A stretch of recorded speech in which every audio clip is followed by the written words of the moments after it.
సికింద్రాబాద్ నగరంలోని మచ్చబొల్లారంలో ఉన్న హిందూ శ్మశాన వాటికపై డంపింగ్ యార్డ్ నిర్మాణం సంబంధించిన వివాదం తీవ్రంగా మారింది. కాలనీ వాసుల ఫిర్యాదులపై స్పందించిన హైడ్రా కమిషనర్ రంగనాథ్ శ్మశాన వాటికను పరిశీలించారు. గత 24 రోజులుగా హిందూ శ్మశాన వాటికను రక్షించాలంటూ కాలనీ వాసులు ఆందోళన చేస్తున్న విషయాన్ని స్థానిక ప్రజాప్రతినిధులు తన దృష్టికి తీసుకొచ్చారని తెలిపారు.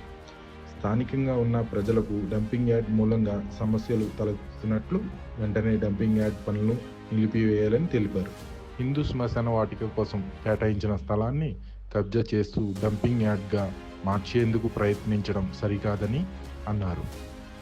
హిందూ శ్మశాన వాటికలో ఎట్టి పరిస్థితుల్లో డంపింగ్ యార్డ్తో పాటు నిర్మాణాలు చేపట్టవద్దని అల్వాల్ మున్సిపల్ డిప్యూటీ కమిషనర్కు రంగనాథ్ సూచించారు.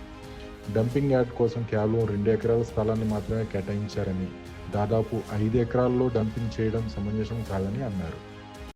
మీటింగ్ పెడదాం జీసెన్స్ కంట్రీ దగ్గర నేను కూడా ఉంటాను. ఎందుకంటే ఇది గవర్నమెంట్ ల్యాండ్ ఆక్యుపై చేస్తున్నట్టుగా తీసుకోవచ్చు. ఓకే, సో ఇది మనం వాళ్ళు 2 ఎకరాలు వాళ్ళకి ఇస్తే కనుక పక్కన ఇంకో 3 ఎకరాలు ఆక్యుపై చేసుకుంటూ చేస్తుంది. సో న్యాచురల్గా హైడ్రా విల్ యాక్ట్. ఓకే.